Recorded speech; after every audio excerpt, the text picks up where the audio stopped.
And welcome back to Kyoudai Ai, the mostly weekly podcast where two brothers geek out about Super Sentai and Kamen Rider, one season at a time. I'm your host, SuperJollyMac, and I'm joined as always by my brother and co-host, DonTheVan. Now we're diving into the worlds of Kamen Rider Faiz and Bakuryuu Sentai Abaranger, as well as JJK. So we're going from mysterious orphanox to dinosaur-powered chaos. Stay standing by, and let's get into it. Hit the theme song.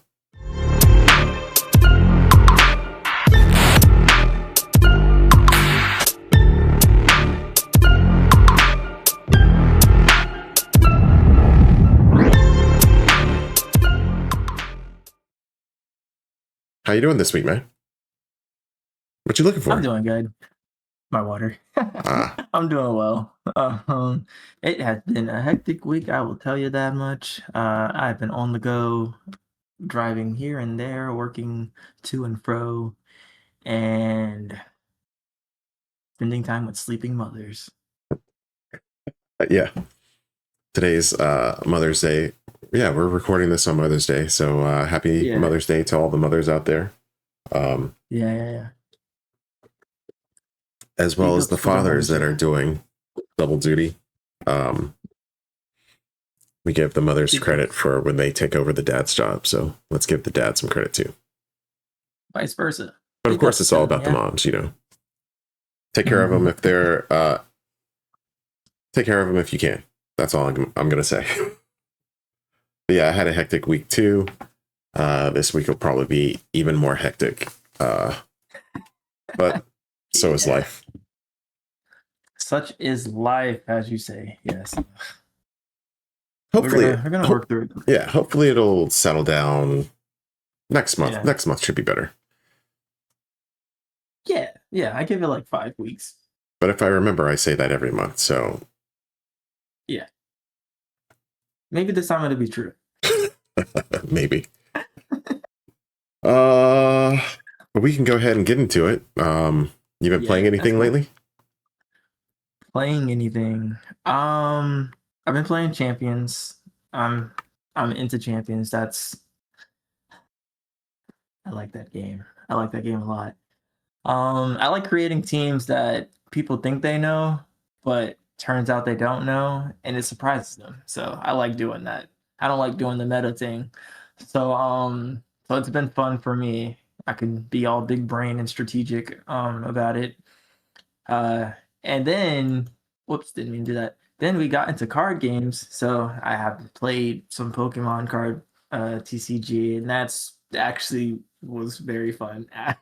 I'm gonna try to go to events and play some more of the community events. And today I played some Lorcana, which, albeit, is a little bit simpler than Pokemon, and I don't know if my brain likes that. Well, it's fine, but it'll take some getting used to. I think Pokemon's more technical, and it might be a little bit more fast-paced in terms of like what's happening. But Lorcana's still fun, and I think with a little bit of familiarity, it could be very, for me at least, it'd be fun. But overall, it was pretty fun playing both TCGs. I didn't think playing card games would be fun, but it is. Yeah. But that's it for playing. I haven't really played too much on the PlayStation or anything like that. What have you been playing? Same. I haven't really had time to play PlayStation the past week or so. So I'm still trying to get into Ghost. I think I hopped in for like 5 minutes real quick and did a couple quick fights, and then I hopped right back out to watch some shows. So this past couple of weeks, I think I've been watching a lot more than playing. Got back into my D&D session, thankfully. Nice. Lots of changes coming. It's close to the end of the campaign, so it feels like he's starting to like give us a lot more of the things that we've been asking for forever. Yeah. Which means we're probably not much longer for this world. I'm crying. Yeah, it feels like we're really gonna have to use all of the stuff, and that's why he's giving us all the stuff now, which is a little bit scary. But He it's wants to been see a if you guys can. it's been a journey. Yeah. Yeah, we're starting to get to that end of the campaign. I think we just hit level 16. Oh my goodness. Yeah, that's a long Or maybe campaign. it was 15. I forget. Either way, that's a long campaign. Yeah, it's a pretty long campaign, but I joined, I think, at level 10 or so. 10, 11, 12. I forget. One of those levels. So yeah, I joined them partway through, and we've been going since I've been joined. What, 3-4 years? I forget. Nice. And he already has the next one. Been going for 3 or 4 years. What's that? This campaign's been going for 3 or 4 years. No. I joined 3 or 4 years ago, and I joined mid-campaign. Dang. Well, I guess if you guys are only meeting once a week and like for how long the sessions are, yeah, depending on like how fast you want to move to the story, I guess that makes sense. Yeah. So I think he has the next one queued up. He told us we would be done by the end of the last year, and of course, we're halfway in the next year.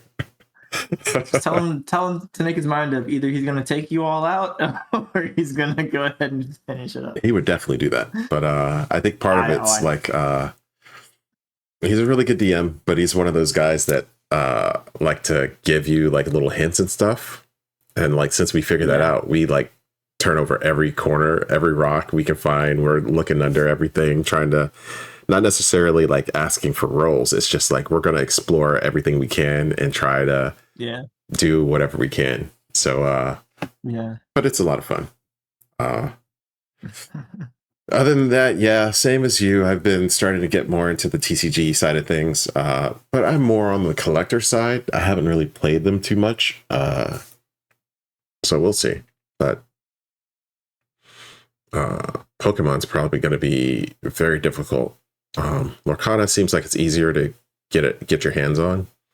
Pokemon is like impossible, and then Magic is like hit or miss. It depends on what series they're doing. Like if they have a well-known like Final Fantasy was hard to find. I think for a bit Spider-Man sometimes. I think Marvel Heroes is coming up next. So I think it depends on which company they're aligned with for the run, but we'll see. Yeah. So you are still playing Magic, like getting into it and everything, or what? I usually only play Magic with a friend that usually has, and then we play like pre-made decks. So it's not me going out there building one,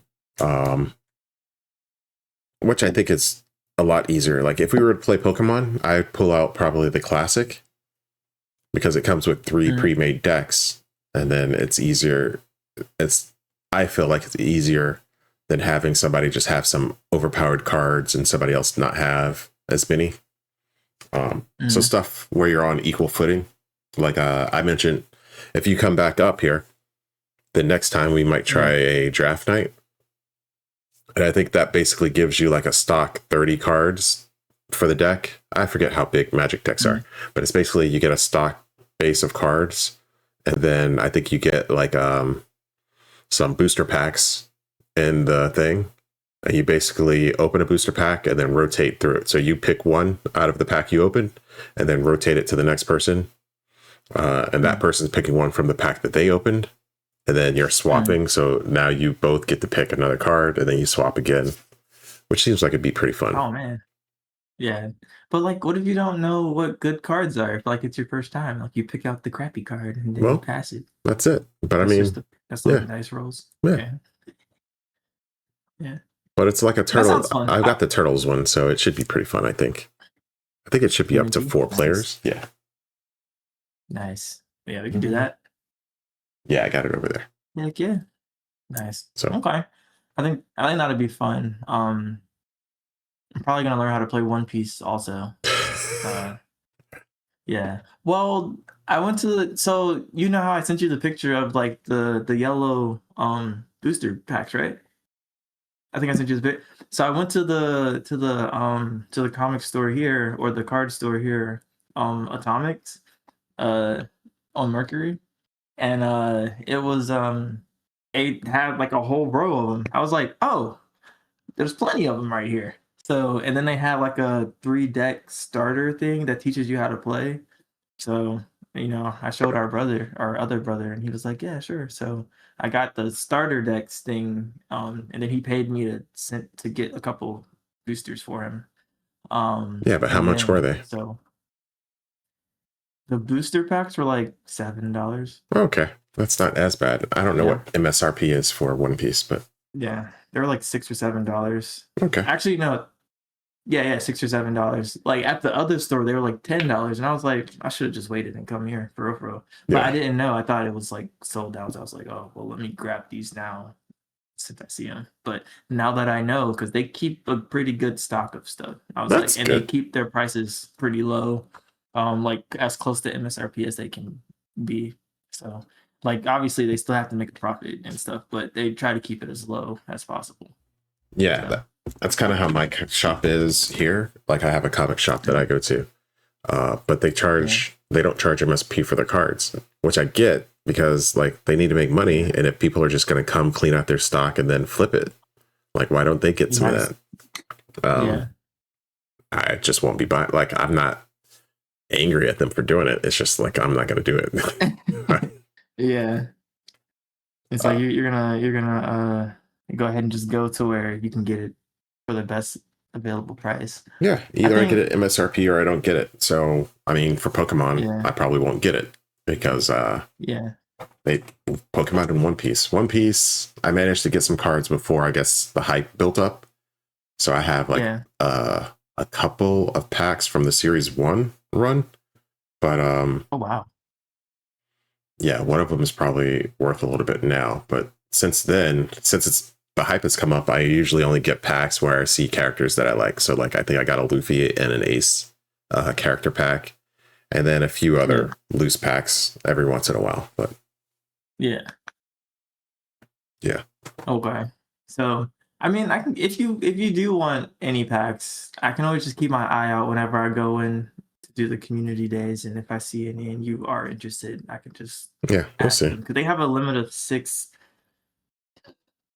booster packs per purchase, like per day. So I That's can pretty do nice. that. The starter packs Yeah. might be like the what are they? Starter decks?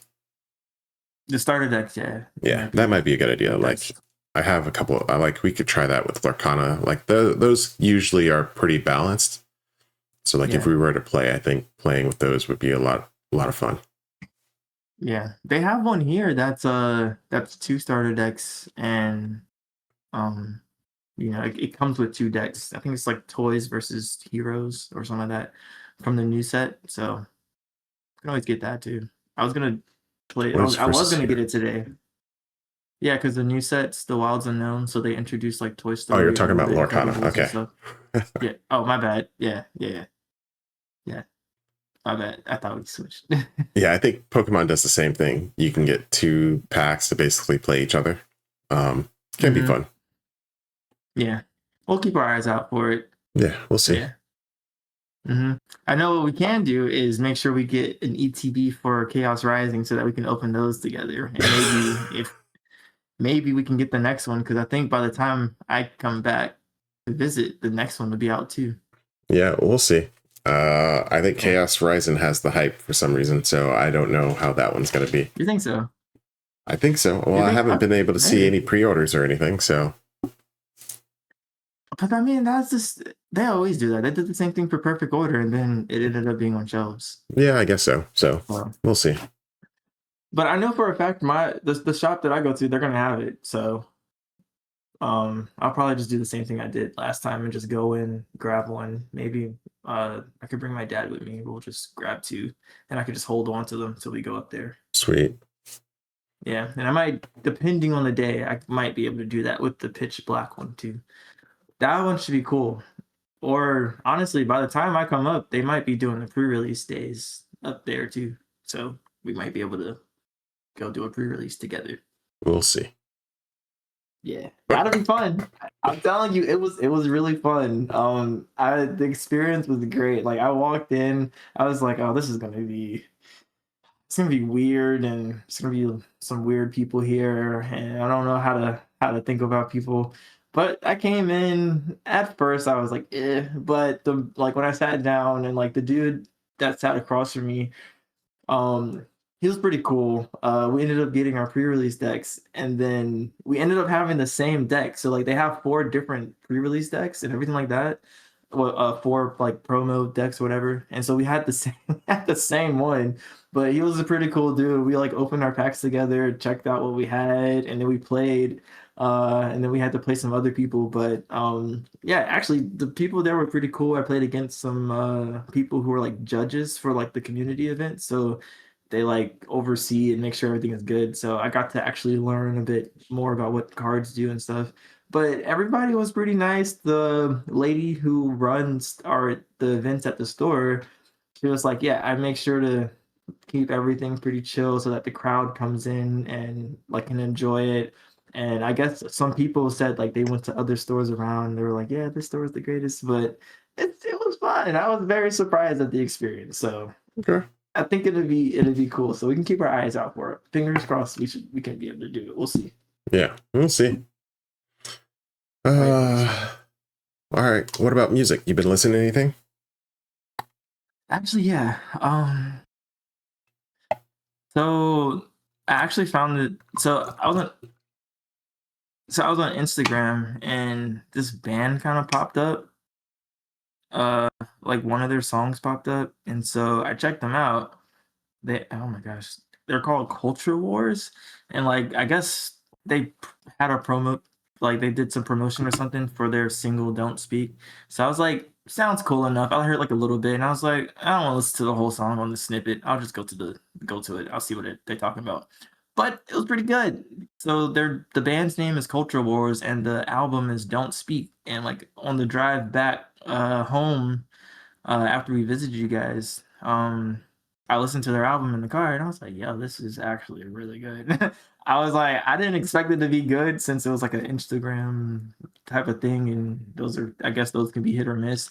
But no, it was really good. And so I guess I normally do this, so I'll do this time.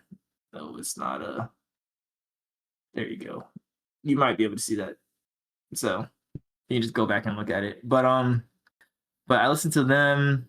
I went back and I listened to some Paramore on the drive. I listened to like 2 or 3 of their albums on the drive. And then I found this other band. They're kind of newer, but they're called The Cheeks. Cheaks, and they have an EP called Signals, and I thought that was pretty good. My favorite song is Wildfire off of that. So they were pretty good as well. Focus. Focus. I don't know how to make it focus, but The Cheeks. It was pretty good. So like they were like alternative rock, indie rock. So I would say that's been the music experience for me lately. It's been pretty nice. But yeah, that's it for what I heard. What about you? I haven't really listened to too much new, a lot of older music. I did start trying to find some kind of salsa bachata theme like covers. So did you ever watch the Bad Bunny Super Bowl halftime show? Yeah, You did? yeah. Oh yeah, you weren't. I don't think you were a fan of it, right? I wasn't impressed. No. Well, I Yeah. was. I thought it was a good time. Yeah. But Lady Gaga does kind of a salsa version of the whatever that song is she does with Bruno Mars. Yes. Yeah. That was pretty good. That has surprised me. Because I was like, is that Lady Gaga? And then she started singing. I was like, oh, okay, this version of the song is pretty nice. Yeah. So I like that. What's the opening for DonTheVan season 2? On the Way? I don't remember the name. On the Way, I think. Okay. There's a salsa version of that I've been listening to the last couple of days, so this has been pretty good. Oh. I'm surprised you didn't hear it. I played it at the party. Probably. Oh, I was not listening. Same. I was all over the place. And then what else? Maya. Maya released a new album, and I heard one song off of it while I was grocery shopping the other day. It's a banger. I like it. So I need to listen to that full album. Okay. It's funny because I was just thinking about Maya. I was like, oh man, I miss some of those songs she did. And then it's like, oh yeah, Maya is releasing an album. I'm like, okay. And then I heard something today and I was like, wait, that sounds like Maya. And then I checked it. So it was from her new album. I liked it. It was pretty good. I forget the name of the song, but it said perfect timing. Let's go. Let's go.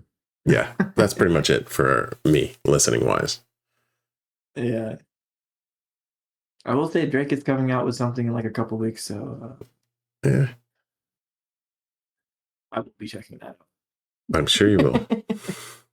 Yeah, I'm not gonna say I'm gonna like it, but I'm gonna check it out. I might not like it actually. We'll see. I might only like one song. So yeah, we'll see. He's at this point. His music is I mean, it's still good, but is it going to be like a evolutionary change? We'll see. Or is it going to be the same? We'll see. We'll see. Anything's liable to happen. Sure. But I think that's for listening. So what about watching? You been watching anything? Yeah, I came back and I watched well, it was Star Wars Day, so I watched the rest of Maul Shadow Lord. It was so good. It was good. It was so good. You should. Are you big into Star Wars? So I stopped watching at the end of whenever they released. Was it The Mandalorian season 3? No. What's his face? Boba Fett. Where it turned into the end of The Mandalorian. Did they release a Mandalorian season after that? Yeah. They did? Yeah. So I think I watched that, and then that was like the last Star Wars show I watched. Yeah. That is a big fall off point. Yeah. I don't know. It was really just Mandalorian season 2.5 or something like that. Yeah, but did they released a full season of The Mandalorian after that, right? Mm-hmm. Yeah, okay. Yeah. Because Boba Fett was like, I was like, until The Mandalorian showed up, and then I was like, okay. Okay. Okay. Yeah. You guys should have just called this The Mandalorian. Yeah, Boba. probably. I don't know. But then, yeah, I've tried to get into some of the shows. I might give it a try again because I think I started trying to watch some of the animated shows. I just never could get into it. Those are really good. Those are really good. Yeah. Yeah. Those are like some of the best Star Wars ever. Yeah. So I need to figure out the order to watch them in, and then maybe I'll get around to doing it. I don't know. I have too much other stuff to watch. Yeah, that's a lot. I mean, if you really want to get into it, you could always watch. I would say just start with the Clone Wars. Just work your way through that. It's 7 seasons, but I mean, it does go by pretty quick. They're not like 40 minutes, an hour long episodes. So, you could probably watch a good amount if you just watch consistently. Some of them you probably could skip. There might be like a watch list where like they skip some episodes. But then some of them are really like story heavy and like they're pretty cool. So I would just say watch it and everything like that. I think you'll be able to tell when a good storyline comes up, but it's so good. It's so good. Like after you get past like a little bit, it just cranks up and it's just like, oof. Oh, some of the most touching and most emotional story beats in Star Wars happens in the Clone Wars. Like literally, I think about some of it. I just like, I gotta take a seat. Hold on. It's crazy. You get like character development for Obi-Wan. You get massive character development for Obi-Wan and Anakin. You get like, I mean, obviously you get introduced to Ahsoka. Like that's common knowledge. Like she's in that. And it's great to see the development there. You get more development for some other characters. I'm not going to say too much more because I don't know how much you know about the Clone Wars, but it's great. It's good. It's good. it's like a really big pivotal piece. Like, so like if you watch episode 2, Attack of the Clones, and then you go into episode 3, The Revenge of the Sith, like it just completes the story. It's so good. So good. And then like the final season's so great too. But then after that, you can go into Rebels, which takes place a little bit after like I think a little bit after episode 3 and the final season of Clone Wars. And that one's pretty good too. There's some good emotional beats in there. Like, oh my gosh. Because it came out on Disney XD, and I watched it when it was on TV, and I was like, it's a kid show. It's on Disney XD, but I checked it out, and bro, when I say like I was pleasantly surprised by how well it was written and like the animations. I was like, oh wow. I was like, all right, I gotta watch this every week when it comes out. It was so good. I was keeping track of like when they would air. It was so good. It was such a good time. But it's really good. And it is pivotal story beats. Especially for certain characters. Again, I don't want to say too much because I want you to experience it because it is that good. And the Bad Batch is pretty good, but you can watch that at any time. It just connects into the Clone Wars a little bit, so you can watch that at any time. But I would say watch Clone Wars and then Rebels. I definitely recommend it. Like just going straight into it like that. But yeah, as far as animated shows go, I think that'd be cool. And then Maul Shadow Lord is also really good. I think they do really well with the animated shows. Like they don't really do too bad. It's the live action ones where I'm just like, nah, I'm cool. Yeah. Like watch Rogue One. Yeah, I've watched Rogue Rogue One. One is great.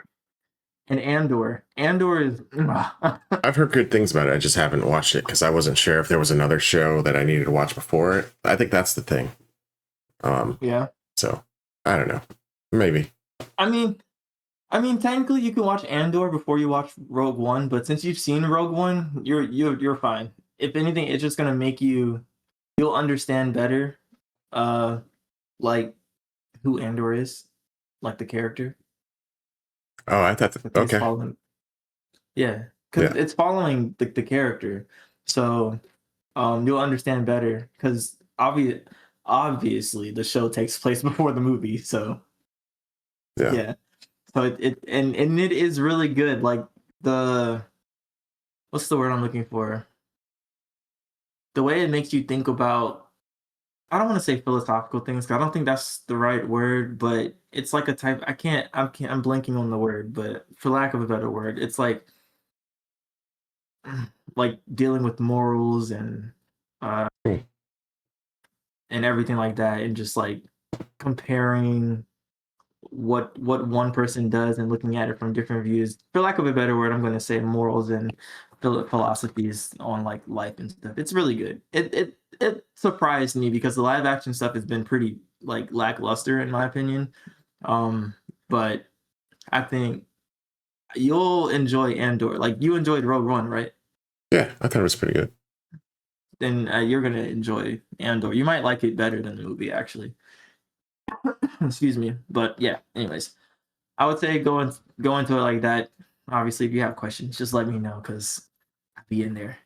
But to finish it off, I also was watching Daredevil, and I need to finish The Boys and finish Daredevil because I fell asleep. But yeah, that's all I've been watching. Yeah, for me, I've been watching ReZero. So I finished season 1 again. I rewatched season 1.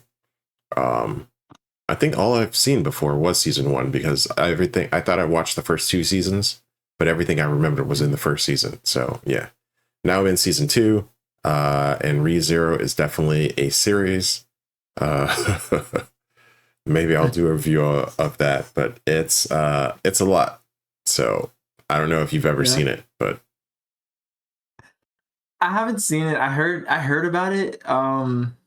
It's on my to watch list. I definitely want to watch it based off what I've heard about it, and I've seen like a little snippet in passing. So yeah, I'm curious. It's definitely an odd show. And it's one of those like I'm confused on how much I like it or don't like it, but so far it's keeping me entertained. I think it's a good show overall. So it's definitely a good watch. Okay. I don't know. I'd have to like mull over it a little bit more, but it's pretty good. I like it. So I've been watching ReZero again, and then I've been trying to keep up with the shows that I picked for this season. So it's Liar Game, something Noboshi. So the 3 shows that I've watched, I think I'm on episode 4 of them, so I might be 2 weeks behind. But I might catch up on those really quick. So far, they're pretty good. I like them. But that's pretty much it for what I've been watching. Okay, nice. Yeah, the last week or so, like, definitely slowed down a lot of the regularly scheduled programming. To be honest, Yeah, like it really threw me off. I came back and I was like, wait, hold on, I got to get back in the swing of things because I'm not. I gotta reorient myself. So yeah, I got another 2 weeks before I can do that, but I'm going to at least try to keep up with the stuff. And then once I get back, I think I'll be able to start cracking into some other stuff. Maybe catch up on ReZero, and then hopefully before the end of the season, I can catch up because I think season 3 is running now. I should be able to catch up to it though, and then keep it going. Okay. Yeah. Well, if you're only on season 2, I might try to watch it too in my free time. I might try to watch it also. Yeah, I'll catch up it too should definitely have some trigger warnings though. It can trigger some stuff, so just make sure you tap out if it becomes too much. I'm weak. Yeah, that's not us though. Mama ain't raised no punks. Make sure you tap out if it becomes too much. But yeah, it's not bad so far. Yeah. But that's it for watching, I think. Yeah. All right. Whew. All right. I guess that means we're going straight into yeah, we do anime first, right? Yeah, let's do that. It's been a while. It's been a second minute. There it is. All right, cool. So today we're covering JJK season 2, episodes 35 and 36. I will say when we got back, I did not know what episode I was on. I was like, am I on this one or that one? And then I had to remember we're doing 2 episodes at a time, so it's always going to end on an even number. So big brain status. But anyways, episode 35 and 36, Seance and Dull Knife. Okay, cool. I had the episode list pulled up so I can remember the names. All right, so spoiler warnings obviously ahead for these 2 episodes and everything that has come before. So if you haven't seen it, you might want to put this on a separate tab, go watch it, then come back. Thanks. We appreciate your service. All right. So for episode 35, Seance, we are opening up with Yuji, Megami, and Ino trying to get into the barrier that is keeping out the sorcerers, supremes. No, I'm joking. Just the sorcerers. And Yuji is trying to punch it because, I mean, brute strength normally works for that guy, but not in this case. But because of his strength, Ino is like, yo, your strength kind of rivals Nanami for real. And so with that, they kind of realize that Megami suggests that they have to find the weak points of the barrier and try to create a whole even if only for a moment so that they can get through. And so with that, they think about what is the best place, and they end up finding out that the best place that the barrier is like the strongest or the weakest is like at the top. So they go to try to find the did we ever figure out what the nails were called? I don't think the doll, the barrier doll. Yeah, I don't remember if they gave it a name or not. Yeah, I'm gonna call it the barrier doll because it's a doll or a barrier figure. Whatever. It's a barrier technique. Whatever. So they go up there and they try to find it and everything, but they run into I'll call her a witch and her 2 medium. 2 companions. A medium. Okay, yeah, I guess a medium would be a better term. That's yeah. I mean, they run into a medium and her 2 acquaintances, I think her nephew or her sons, and grandson. they're the curse. One is a grandson, I think. Okay, son and grandson, and then they're the special. They're the cursed users that are guarding the barrier doll, barrier figure, barrier talisman. I don't know. And so with that, they have to fight them. But on the other side, they are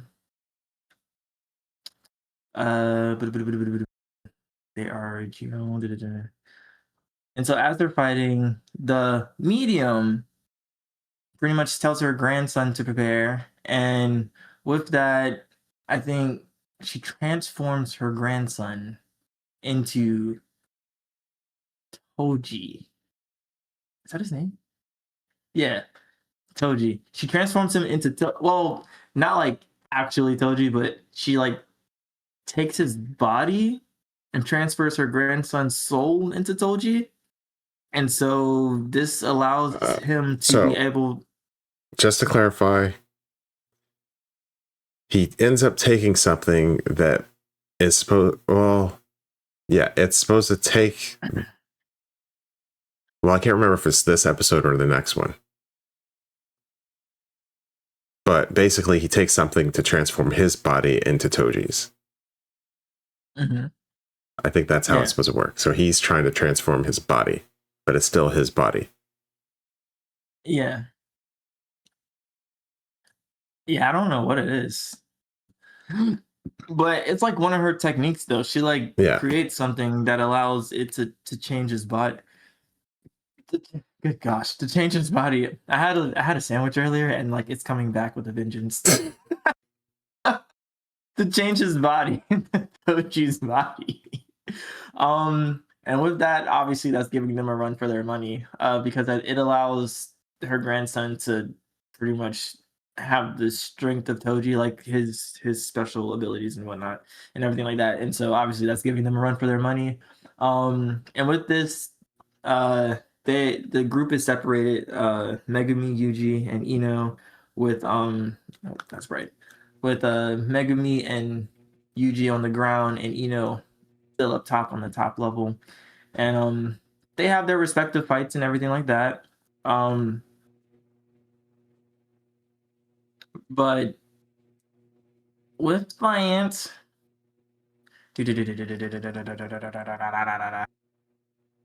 so with that, well, they have their fights, and then Yuji and Megumi win.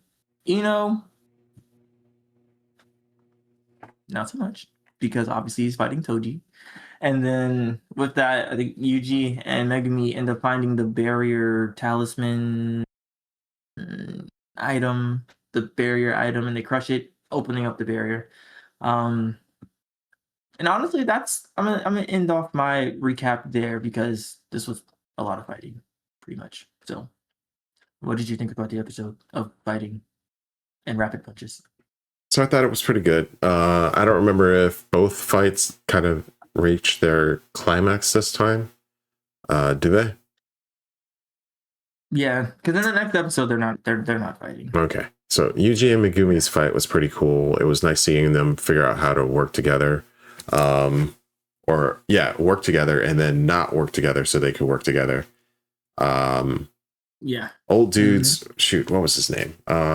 His power was really confusing, but once Fushiguro figures it out, it was nice to try to walk through the process with them and kind of figure out how his power worked and then how to fight back against it. So that was pretty cool to see.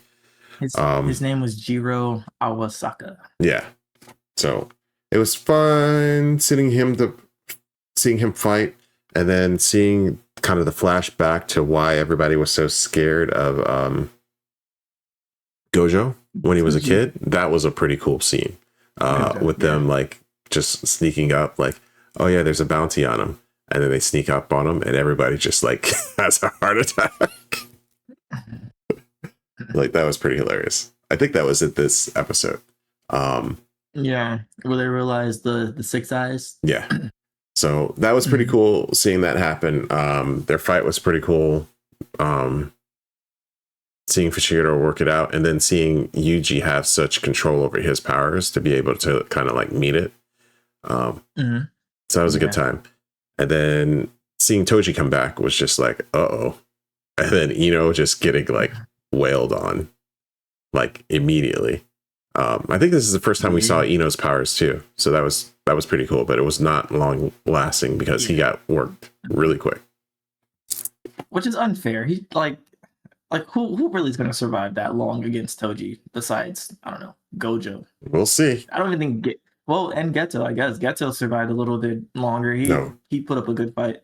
No. The movie? Yeah, he absolutely put up a good fight. Geto only survived because he didn't want Toji didn't want to release everything that he didn't know how his powers worked, and he was like, if I kill you, maybe you release everything, all of the spirits you ate. That's the only reason he didn't off him. Maybe, but I feel like we're definitely Geto's hand-to-hand combat abilities. I feel like he okay, you're right. Whatever. No, the only reason Geto didn't get killed was because of that. Okay, you're right. And then Gojo did get killed. Okay. On a technicality, if we're going to be honest. It is a technicality, but he won on a technicality too, because I think if that is true, yeah. Like if Toji had known he had unlocked those powers, he might have still beat him. Yeah, because I think he would. Because I think he had knew. What's that? Go.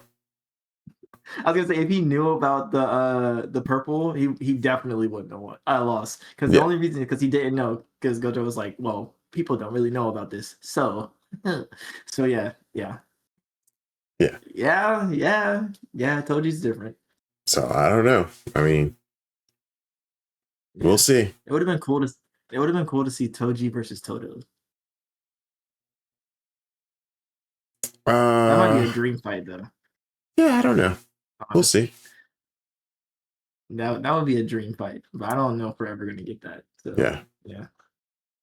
yeah. Overall, really good episode. They had some really good fights, like JJK usually does, and even some story thrown in there. So I liked it. Pretty good.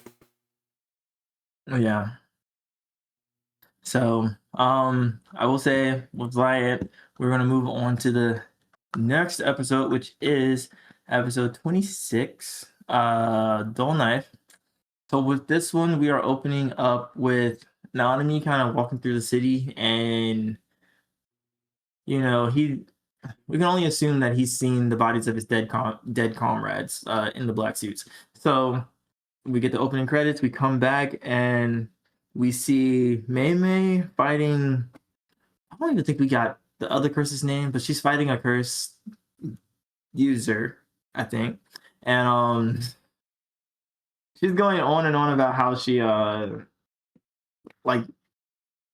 reformed her technique because she didn't want to be reliant on it and everything like that, and she became a better sorcerer to be grade 1 and all that good jazz and yada yada yada blah blah blah.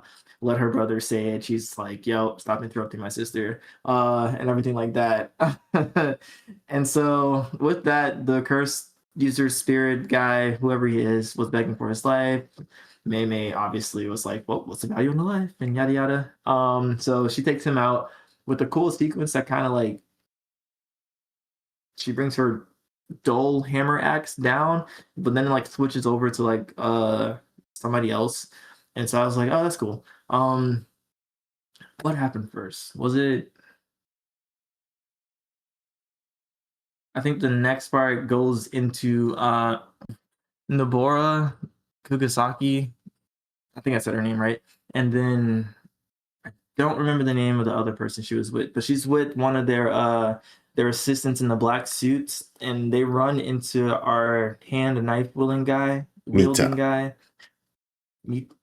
The suit lady? Yeah. Mita. Mita and Kawasaki. Nobara run into our knife hand wielding guy, and obviously he's on his jabber run going stupid in the city. And he's just having fun stabbing people in the thighs and whatnot. So, but Nobara puts up a good fight, and she's trying to stop him and everything like that. She thinks that when he throws his sword up, that he's unarmed and he's just like chilling. But she tells, you said, what's her name? Mita.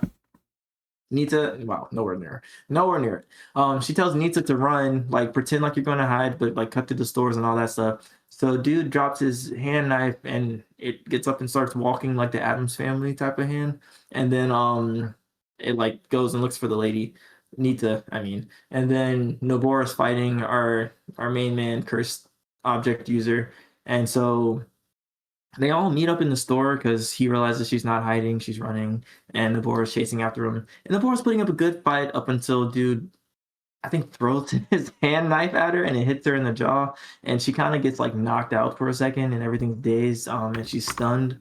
And so he's kind of like taunting her and doing his crazy thing. And he is stabbing Nita in like the thighs and whatnot as she tries to crawl away. And and with that, Nobora's trying to buy time for Nanami to bust through the door, and Nanami is pissed. He means business. He is like, how many of you are there? And what are your what are you here for? And dude's like, and then Nanami just straight like punches him, and he's just asking the same question over and over again. Every time he says something besides the answer, he gets hit harder, and it's great. Yeah, there were memes about this. They were like calling him like Daddy Nanami and all of that. And I was like, yep, I can see it. I didn't see the memes, but okay. Oh yeah, the girls were going crazy over Nanami. Even the guys. It was insane. And I understand it. I was like, yeah, I get it. I was like, I like this energy, Nanami. Where was this all along? I need you to be pissed more often. But anyways, so he's beating him literally to a bloody pulp to get his answers and everything like that. And then he like confronts him. He's like, I'm sure you're the reason why my comrades are dead through the streets because I noticed a few of them as I was walking over, and that's all you need to know. So with that, we cut to a scene of Yuji and Megumi like crushing the barrier talisman object thing. And as they do that, they're like, yo, why is this like the barrier finally down now? We crushed like 3 of these things. So they realized like 2 of them might have been a dud and like 1 of them was real. So they had decoys and everything like that. And so Megumi's like, yo, let's go check on Ino. And then he sees Inu falling from a building. So he goes to catch him. And this is where we come up to the top of the building and we see the medium talking to her grandson who is in Toji's body. Yeah, but the thing is, Toji's body pretty much takes over her grandson's soul, and now it's Toji on the roof. And the medium was like, oh, I didn't know this could happen. But then it's like, bro, we're talking about Toji. You should have knew. You should have did your homework. You should have like read up on dude. So Toji's like, yeah, I've always been special, but I'm gonna take the wheel now. Thanks for bringing me back. And that's where the episode ends. What did you think about this one? So I'm just going to say it again, just so it's the grandson's body that just gets morphed kind of into Toji, and then Toji's soul takes over the grandson's body that now looks like Toji. So now it's like it might as well be Toji. Well, no, she said that because she just took the information of the body. You're right. And transformed the grandson's body into Toji's, but it's still the grandson's body. But she said that Toji's soul took over her grandson's body that looked like Toji. So she just wanted his body, but she ended up getting the body and the soul, right. And then his soul overwrote the grandson's. So now it might as well be Toji. You're right. I literally just said it in my confusion. Yeah, you're right. Yeah, it's confusing. Yeah, it's confusing. Yeah, but like, and it's only because technically, like you start thinking about some metaphysical stuff, it might as well be Toji, right? Yeah, that's what I'm saying. Yeah, you might as well just say it's Toji because you basically cloned his body, and his soul took him over. So it's Toji, right? But that's one of those things. Toji. Yeah. Yeah. Oh, yeah, it's confusing. So, but anyways, you were talking about how you felt about the episode. Yeah. I mean, that's wild. Everybody was kind of cold in this. Toji was cold because it's just like the grandma's like, "Oh, I need you to go kill the sorcerers," and he's just like, "Oh yeah, you're a sorcerer, right?" Right. But Nami, Nami, Nami. Yeah, let's start with Nanami. Nanami was just like cold this whole episode. He's just like, you start out the episode with Nanami, and then you have this like a slow build up, and you're like, oh no, he's pissed. And he just stalks through like the city, and he's just lumbering through like Jason or one of these slasher guys. He's just coming through Jason. Slowly. Michael Myers. Yeah, and you see him pissed, and you're like, oh no. And even during the fight, where Nobara and Nita are going against Sword Dude, I forget what his name is. I gave up on his name. I'm not gonna lie to you. I really did. Let's see if I can find it. But anyway, fighting him, he seems to have, his power was cool. We didn't really get a lot about his power until Nanami came up. But Nobara kind of holding her own until she got hit by that haymaker, which was kind of scary because you're like, man, she just got like smacked. Yeah. And you're like, oh, is he about to finish her off? Because I don't know. It feels like anybody can go at this point. But then just seeing Nanami slowly come up, and you're just like, yo, Nanami, you need to hurry up a little bit. And he's just still like coming through. I said, bro, he's taking his time. Like the wall's not glass and he can't see what's happening. Like, I was like, bro, you do. And then he bursts in, and he's still just taking his time walking around. Yeah. But once we're moving on my time. Yeah, but once he gets up to him, you're just like, hey, Nanami, like, woo. Yeah. This man. Don't get on his bad side, but yeah. That was definitely awesome. And then, what was it? Oh, Mei-Mei's fight was pretty cool too. Having her just go off. And then her talk about how she hit her wall and then like she switched to something else. And then she switched back and then got even better. And that's why she's a first grade, which was pretty cool. And then until she meets Geto and or whatever, Semi-Geto. And then he unleashes that special grade. Yeah. But that was pretty cool too. So yeah, a lot of good fights this episode too. It's and then we still get a lot of kind of little backstory and stuff. Well, I don't know if we got much backstory this episode, but we got some nice fights. Yeah. Good episode all around. Backstory. I liked it. Agreed. Sword Hand Man's name is Haruta Shigemo. Shigemo? I do not know how to say that. But yeah, that's his name. Are we going to forget it by the time next episode comes? Yes. Probably. Absolutely. Yep. So, but it has been recorded and jotted down. So, hey, we tried at least. Yeah. But yeah. Yeah, I forgot all about Geto showing up for for Mei-Mei. So, oh man, yeah. Dude, like, literally, like, left after locking up Gojo. He said, yeah, whatever. That's crazy. Well, they can't move Gojo yet, so I think that's why. Yeah. So he's still trying to buy some time. True. Oh, yeah, because if they attack the prison realm, then it frees them, right? I don't know. But I don't know. There's probably a way for them to release him from the prison realm. I can't remember. Well, you don't have to swap places with them, right? I don't remember if they said it last time or not, but there's probably a way to release them. Yeah, I'll have to go back and see if I can find it. But yeah. I can't wait to see the conclusion of the fight with Nanami and what's his name? Shigemo. Yeah. I want to see that, and I want to see what Toji does. Is back. Well, my guy is back. I want to see what he does in the fight. I gotta see. I know he's gonna go stupid. He's gonna take out Geto. He has to. But yeah, that's it for JJK for this week. We're gonna go over it some more next time. But with that being said, we can hop into the Toku chaos and madness that we all know and love. Which means it's my turn to take over. So we're going to start with Bakuryuu Sentai Abaranger. Episodes 5 through 8 for both Abaranger and Kamen Rider Faiz. So spoilers ahead for those episodes. If you haven't seen them, obviously go back, check them out. I should post where those are found, but you should be able to find them pretty easily. We're watching the Japanese versions of both of them.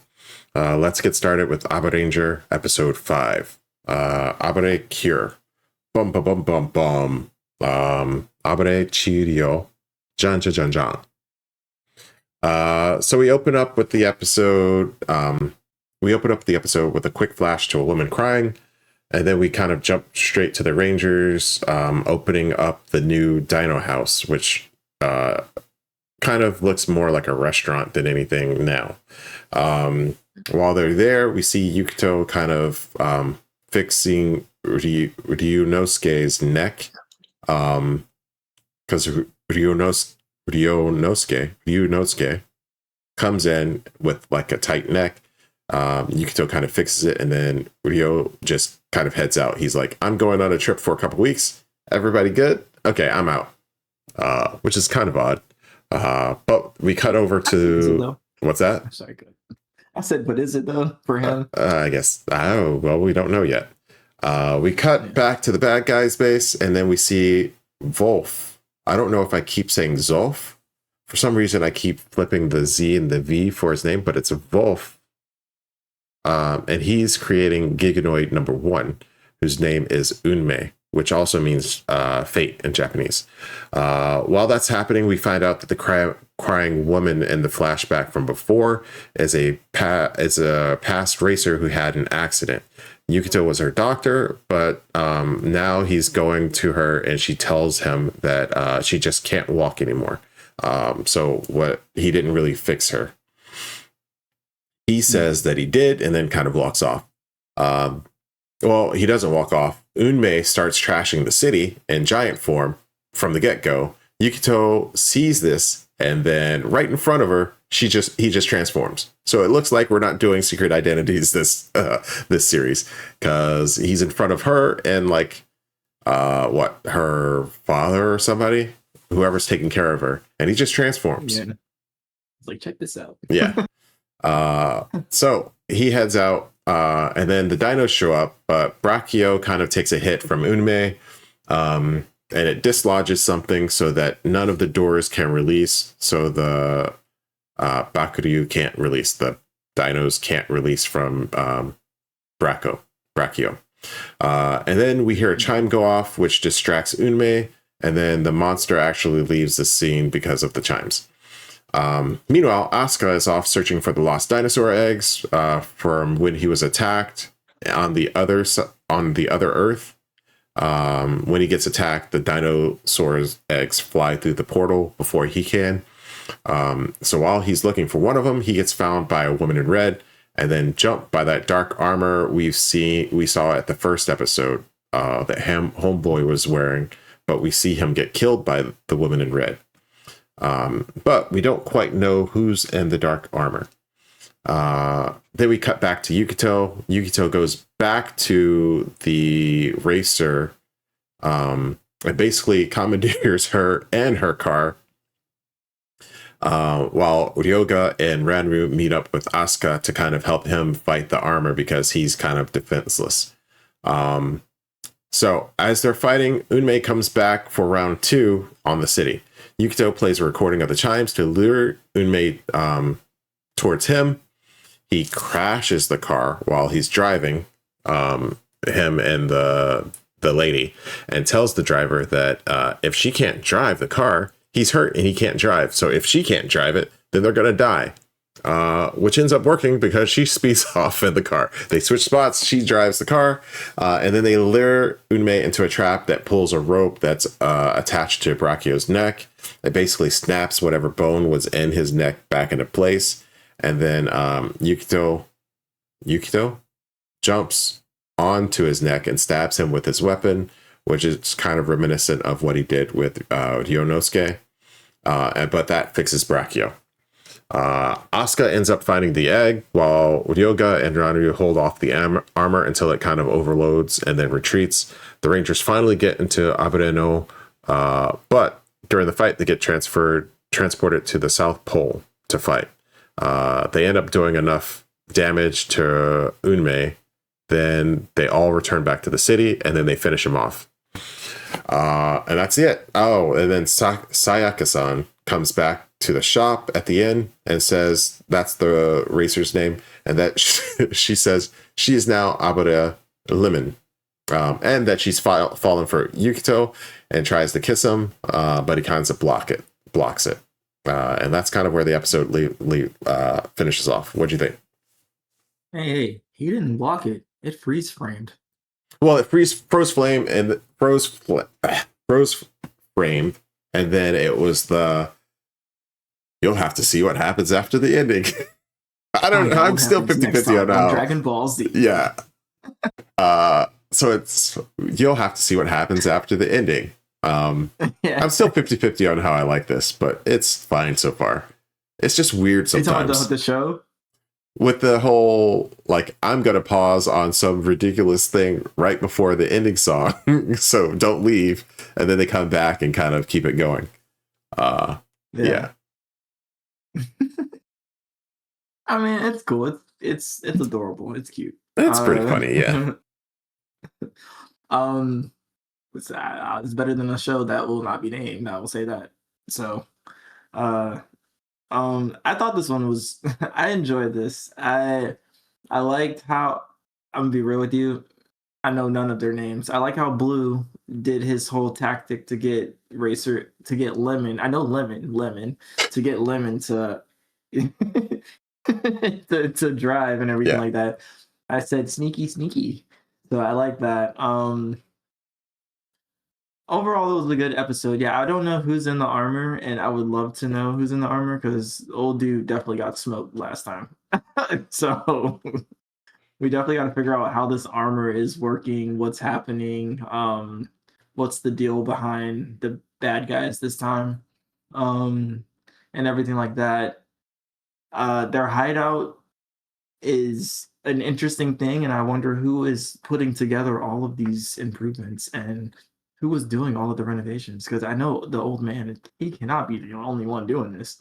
So, and who's paying for it? Because we literally in the first episode had a whole thing about money that they couldn't afford anything, and now we have all of the upgrades in the world, and it's just like, I mean, I just need some answers. I think Blue needs some answers, to be honest with you, because that was his only thing. He said, "Can you pay me my salary?" That's it. Like, which is a valid question. So, hey, that's it. But I enjoyed the episode overall. I thought it was cool. Again,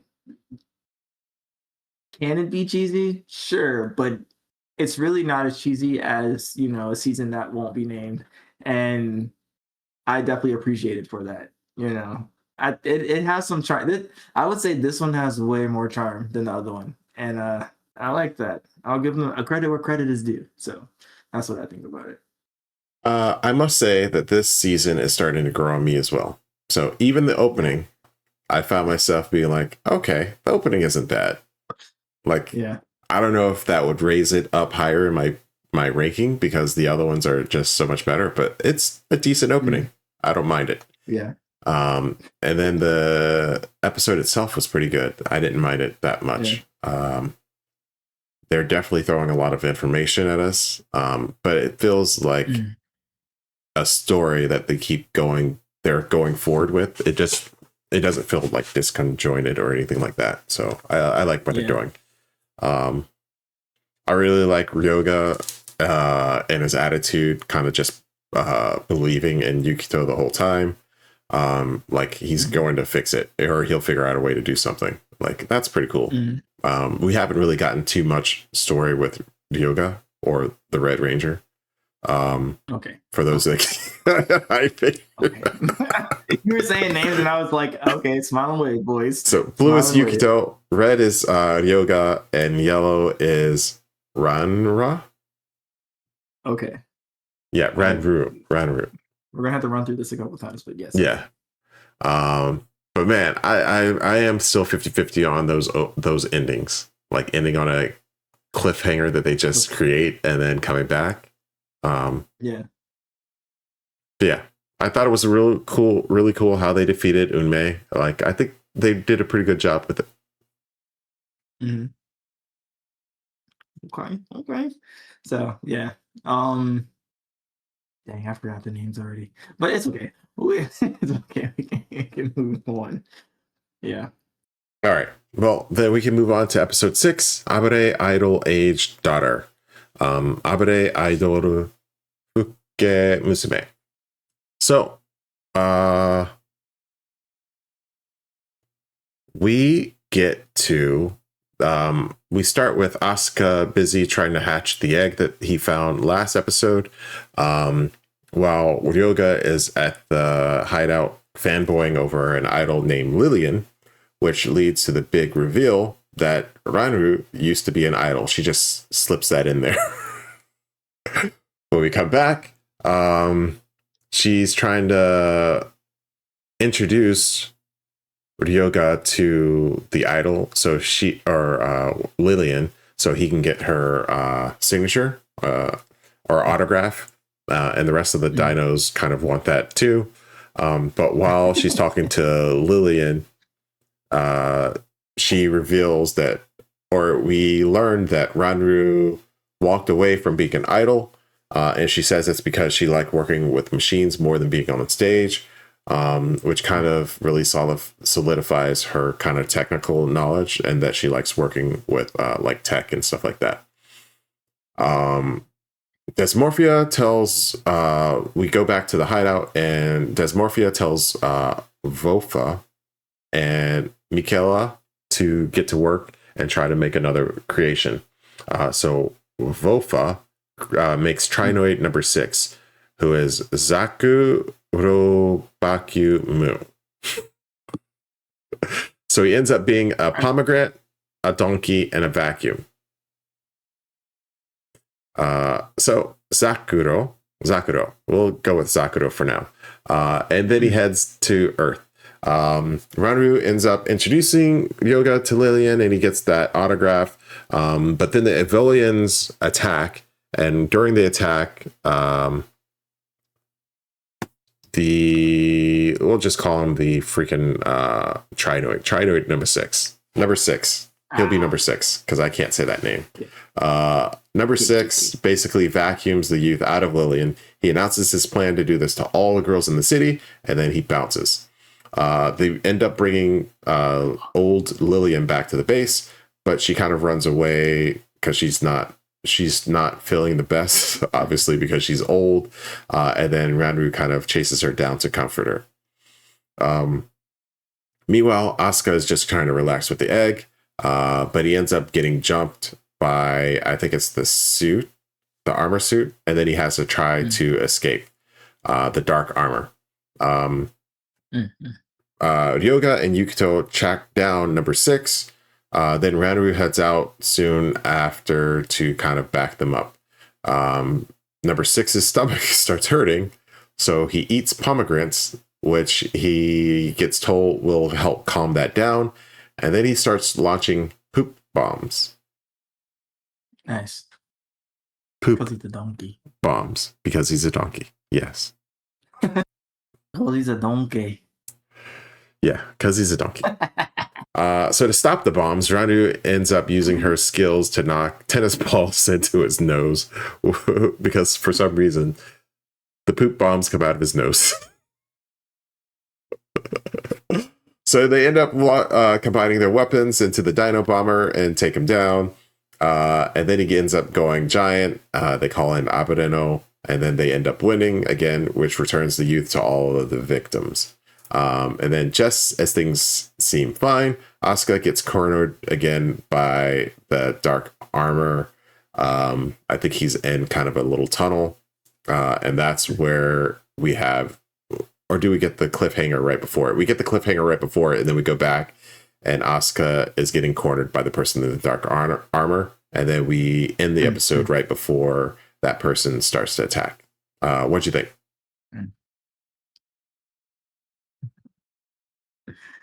I mean, the Six is an interesting character. Honestly, I don't know what the logic is behind creating these monsters, or the combinations that they are made up of. But sort of appreciate the whimsy. I know you don't like the whimsical nature of it, but I kind of appreciate the whimsy. I will say this. It was ridiculous. But I wasn't angry at it.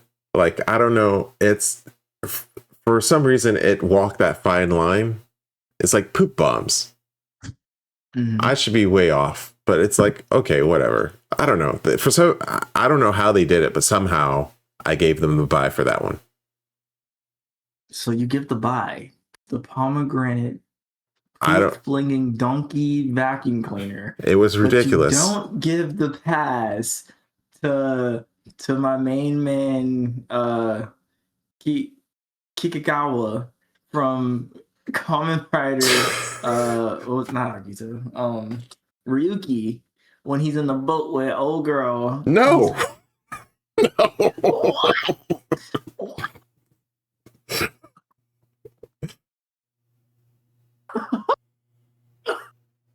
I like Yuki overall, but that was just silly. Those 2 episodes were way too silly. I don't know. I think it was just this one little thing, and then they got back to the fight, and everything was fine. I think that's probably what did it. Like, this is ridiculous, but it was only for like a little bit. I don't know how, but yeah. Okay. Fine. I guess. What? Nah, man. What? I can't believe this. Anyways, well. We're gonna come back to this. This conversation is not over. Just please believe we're going to get to the bottom of this eventually. But the episode was cool. I thought it was funny to find out that she was an idol, and when she turned into an old lady and she like ran out and was trying to like jump in the trash truck, I said, "Oh, she's unhinged." Emotional damage for real. Yeah, that was an odd one. It's like, I'm trash, so I might as well. I was like, gee, wow, okay, that turned quick. I said, okay. So, but yeah, I liked it. I enjoyed it. It was a good episode. It was a little crappy, but it was cool. You did not. No.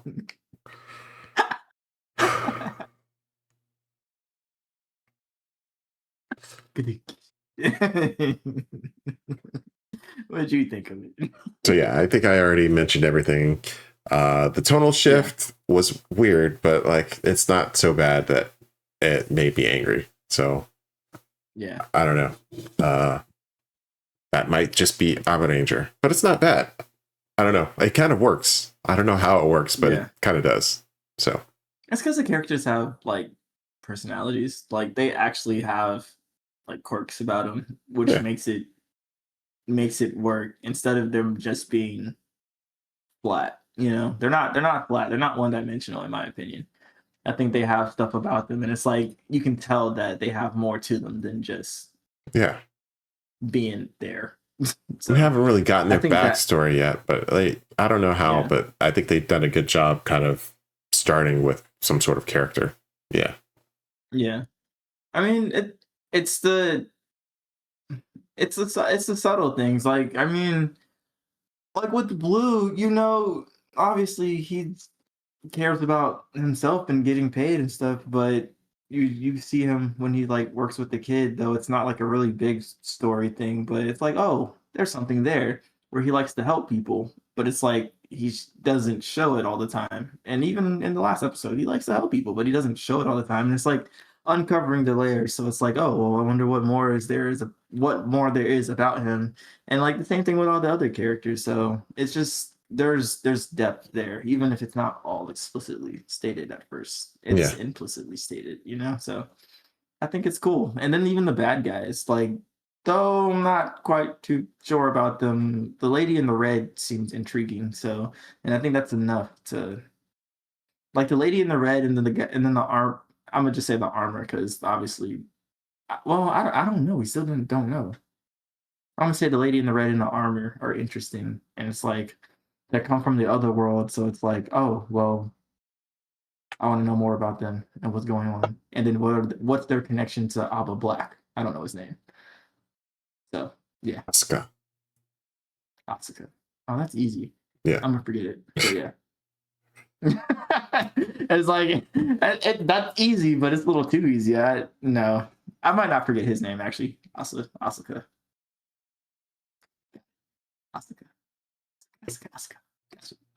But yeah, that's it. We can keep moving then to episode 7. Abare, baby Bakuryuu. Abare, Akachan Bakuryuu. Should probably start calling them Bakuryuu, not dinos. Yeah. Anyway, we opened this episode ending off where the last episode had their little cliffhanger. Asuka is about to be cornered and finished off, but right before it happens, the dark armor kind of misses him on purpose, it looks like. And then the armor malfunctions and we see that there's a woman inside. It looks like she is the lady in red, and she matches the woman that is inside the locket that Asuka has. So story on story on story. But Asuka ends up returning back. Ryoga tries to cheer Asuka up and puts some dino guts into the egg, saying that, I think he says something like Asuka doesn't need to be doing it. Oh no, Bakuryuu mentions that Asuka doesn't need to be doing it alone. Ryoga just kind of touches it and puts a little dino guts in, and the egg instantly hatches into Bakicellonagrus, or Bakuchan, as he will be called from now on, Bakuchan. Back at the Evolian's base, we have Mikula painting Trinoid number 7, Jishaku Nagin Goro, who ends up being a mashup of a magnet, rhododendron, and then a beetle. So from now on, he'll be Jishaku, which I think is just magnet. Asuka ends up using a leftover heat orb that's inside the egg. He pops it up. It's just this little fragment. And then he uses it to fix his little key that he had on him, which brings it back to normal. Meanwhile, Jishaku arrives in the city and starts causing mayhem. And then kind of the core 3, blue, red, and yellow, head out to fight him, but it doesn't end up very well. Jishaku ends up hitting them all with a little N sticker, or he has an N stick on them. And then when he activates it, all of them kind of fly up in the air. When they land, Ranru ends up being in Australia, Yukito ends up being in Moscow, and Ryoga ends up being in Nagoya, Japan. Yeah. Patera has to fly off to try to round them all up. The Bakuryuu, the big flying Bakuryuu, goes off to round them all up and bring them back. But Ryoga ends up hitching a ride with a trucker, I think, to head back to the city. While everybody's gone, Asuka tries to fight Jishaku alone, and he gets beaten down pretty easily. The red lady, who we learned used to be Mahoro, I think, but she introduced herself as Jean.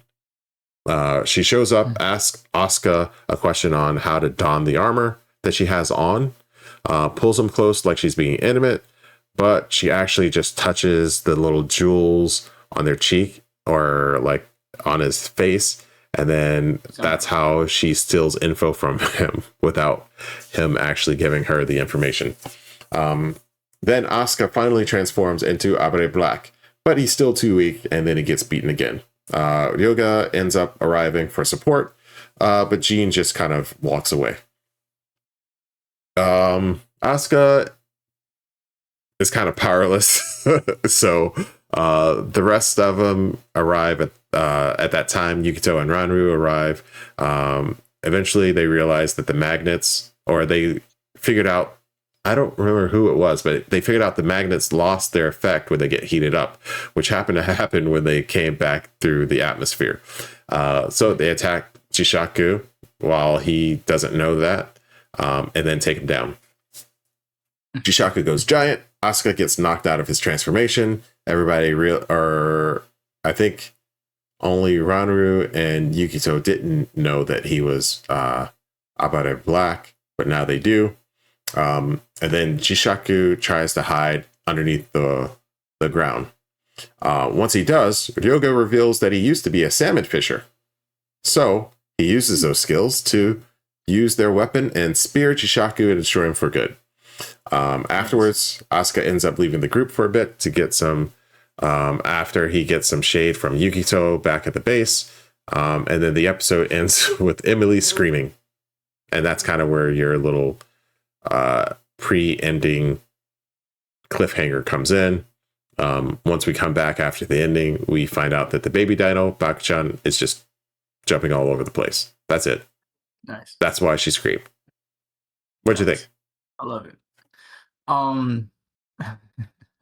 One, I thought it was hilarious when they like flown up into space and then came back down and landed in different areas. Like when Yellow landed in Australia and like the lady was speaking English, I said, where are we? First off, she had no type of Australian accent at all in the slightest. She was just speaking English. But I thought that was pretty cool. And then as soon as Blue landed in Russia, I knew immediately he was in Russia. I saw the boxes and I said, oh, he's in Russia. Nice. And then he was like, Krillic, I'm in Moscow. And I was like, yeah. I like that I knew that. And then Red being back in Japan was crazy. At first I thought he was like in Africa or something like that, also like America or Africa, but then he was like, nope, I'm back home. Also, why'd you assume you were just in America and Africa just because you saw a black guy? What's up with you, bro? Like, are you good? But no, I'm joking, because I thought the same thing. It's okay. So, but I thought it was funny. I was watching it with Mom, and I had missed, like, okay, so the whole time she was like, this is Power Rangers. I was like, yes. She was like, where's the green one? I said, I don't think there's a green one in this one. I don't know. So she was like, I know more about this show than you do. I said, no. But I said, you do know about Power Rangers, so I'll give you that. But I missed how they got back. How did they get back? Basically, Terra goes back to grab him. Oh, so she flies. And yeah. Okay. And then Ryoga catches a ride from Nagoya down. Okay. So that's why he catches up first and helps out Asuka, and then the rest of them kind of show up after. Got you. Makes sense now. But I thought it was a cool episode. The reveal to that the person in the armor was the lady in red was makes the armor even more interesting, and I'm wondering what is going on with that and how that even works. So I'm very curious now, even more so than I was before, as to what's going on with the bad guys. And I'm also curious as to the backstory to Asuka. Yeah. Yep. Yeah, Asuka. Yeah. As and his relation to the bad guy. I feel like I say that every time, but each episode goes by, I want to know more about, like, how is he related? Why was he the only one, like, left in his world and everything like that? So I enjoyed the episode. I thought it was nice. I liked it. It was cool. It did what it did, you know? Yep. I thought it was pretty cool. I thought the way that they had the little effect, it's like, yeah, coming back, heating up a magnet, it loses its effect. And I was like, wait, what? Okay, that's kind of cool. I like how they did that. And then Ryoga just having like a random, I used to work as a spearfisher. Say what now? Okay. I think they're doing some pretty cool stuff with it. So I liked the episode. It was pretty good. I think somebody got a raise and they were like, maybe we should try. Yeah. Or not, somebody got fired, actually. Somebody got fired and they hired somebody new on. And now we're seeing some differences. Yeah. We'll see. I run a tight program around these parts. I love it. Yeah. But I like it. It's gotten a lot better. So. Yeah. But yeah, that's all I had for this episode as well. Well then, we can finish off the week with episode 8, Abare Black. This one shot, Abare Buraku Kono Ipatsu. So we start out with everybody being back at the base. Bakuchan is just jumping around the shop, and then he actually jumps on Ranu's shoulder and kind of tries to massage it. So it's pretty fun. He's just bouncing around like a baby. Meanwhile, we have the Music Man, Mikela, who creates a new Giganoid that immediately starts. Well, he creates a new Giganoid that we don't see. This is Giganoid number 2. And then we kind of cut back to the city, and then a Giganoid is attacking the city. But this Giganoid looks an awful lot like Giganoid number 1. The Rangers head out without Asuka because everybody's like, hey, you're not powerful enough. But as they get there, suddenly a giant kid superhero named Galaxian Ygritte shows up. He looks like the classic giant hero from Japanese media. Think Ultraman, because he's definitely throwing off a lot of Ultraman vibes. He absolutely wrecks the Giganoid. And then that's it. Terra follows him after the fight and sees him acting all heroic, but something kind of feels off. Later that night, Ygritte calls out to the kids, but we kind of realize that he's actually Giganoid number 2, who is named Au. He comes back to the city later. He uses his powers to destroy objects and specifically make the kids cry. It kind of gets a little dark. And then we see energy kind of go over to Jen's little shell that she holds, as well as the kids start crying. Because basically their hero is destroying the city. Asuka ends up finding Jean again, but he's still kind of lost in his head. And powerless, so she defeats him pretty easily. To make matters worse, Baki ends up getting a fever. Bakuchan at the hideout kind of gets a fever. So Asuka kind of feels even worse. And then we cut back to the Rangers in Abaranger, but they're getting hammered by Au and can't seem to fight back. Then Bakuryuu kind of calls out to Asuka and kind of keeps asking him if he's just going to sit on the sidelines, if he's actually going to do anything. And then everybody else kind of learns that the hero is actually a Giganoid. Bakuchan ends up joining with Bakuryuu in convincing Asuka that he needs to stop kind of his self-loathing and then get back into the fight. He ends up going back, finds Jean, and then transforms into Abaranger Black and actually forces her to retreat this time.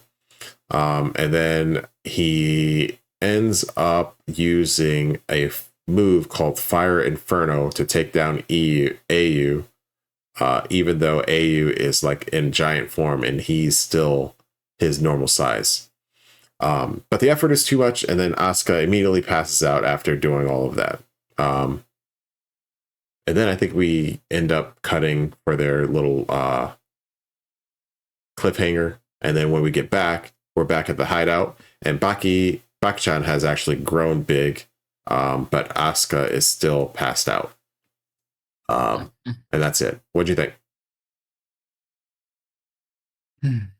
One, I thought it was pretty... I thought it was an interesting premise to have the superhero be... like to come in on like a little Shurikenju type vibe, but then turn into the bad guy, which I mean was completely telegraphed, but it was nice to see it anyway. And then I'll say it was also nice to see Asuka do his big I guess attacks or something. Like it's kind of interesting to see that it worked on him. Worked on the bad guys as he was like still in giant form, which I thought that too. I was like, oh, his attacks are working and he's in giant form. That seems like it's a bit OP. I expect to see this in future episodes when they're fighting also.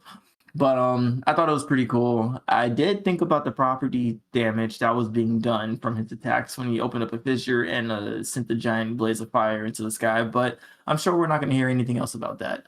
Um, and then with that being said, overall it was a good episode, I'll say. Again, I don't think these episodes are any that are like out of this world, but I think they're maintaining and they're enough to keep me interested, which I like. So I'm here for it. I'm here for it. Yeah, I think they did I think they did a good job with the episodes. I had a good time watching this week's batch. And I think they kind of kept the story going. This one was pretty much Black getting his powers back and kind of getting into his groove. So I thought it was pretty cool. The link between kind of the Bakuryuu and the Rangers and vice versa seems like it's showing itself a little bit more. And then I don't remember if I said it, but Unmei is Japanese for fate. Or no, Unmei is Japanese for fate, which was Giganoid number 1, and 2 was Au, which is hero in Japanese. So okay. The naming for the Giganoid seems like it hits the mark a little bit better. But all in all, I think it's been a pretty cool batch of episodes. Yeah, agreed. So hopefully they keep their stride going, and I mean, I guess obviously as time goes on and the story progresses, hopefully it gets better, like progressively as you would expect it to. So I have high hopes for it. It has not let me down the same way as some seasons where it was pretty much like over in like the first episode. So yeah. I think they're doing pretty cool stuff. Like the fights seem like they're bringing in some like little things that make them pretty cool. So I'm looking forward to the future. We'll see what happens. Maybe Black will be out for a while because he's basically their extra ranger. So maybe he'll be out for a while and let the first 3 kind of get their power back up to his scale. Yeah. We need a team of super soldiers. You know what I'm saying? Yeah, we'll see. Yeah. But it was a good week for Abaranger. Agree. So move on. Let's keep the momentum going with Kamen Rider Faiz. Again, we're going through episodes 5 through 8 of Kamen Rider Faiz. If you haven't seen them, leave, watch them, come back, and then join with us in discussing it. But we will start off with episode 5, Original. So the crew finally landed in Tokyo. Mari is trying to get a hold of her father, but it looks like he's ghosting her. So the gang just decides to head to his workplace, which happens to be Smart Brain. And it turns out that Mari's dad isn't just an employee, he's the president. Which, if we remember, can mean some weird things because the president is kind of shady at this company. So while they're trying to figure out what to do, we cut over to the detectives that we've seen at the crime scenes of a couple other places. They are back at the gym that Yuka went berserk in, and kind of investigating and seeing similarities to this attack to some of the other ones. So all of the worlds are starting to get kind of combined. As the main 3 of our crew is leaving, they actually cross paths with Yuka and Yuji, but they don't really notice each other. Once they get inside Smart Brain, they meet our Yuka and Yuji. So we trade off to those 2. And once they enter, they meet a guy named Toda Aichi. He drops some lore on them. He tells them that they are originals, and explains that there's kind of a secret war happening between humans and Orphanox. And original is kind of means that once they die, they immediately turn into an Orphanox. He also tells them that Orphanox have the power to turn regular humans into their kind, who would not be originals. And it's basically they attack them, they destroy their heart, and then if they come back, they are also an Orphanox. But most people kind of dust really quickly after that happens. We get a little more insight into Takumi. He goes back to an old job and pays money back to the boss that he says he stole, even though the boss is like, I know you didn't really actually steal it, and that just everybody was trying to blame you. But he mentions coming back later. And then we cut over to Mari, who needs this place to stay. So she ends up crashing at Keitaro's family business, which ends up being a dry cleaning shop. Takumi tries to go on his own, but as he's leaving, he gets pulled over. And then the cop tells him he realizes that he has a suspended license and no cash to pay for it. So he ends up joining the rest of them kind of at the dry cleaning shop.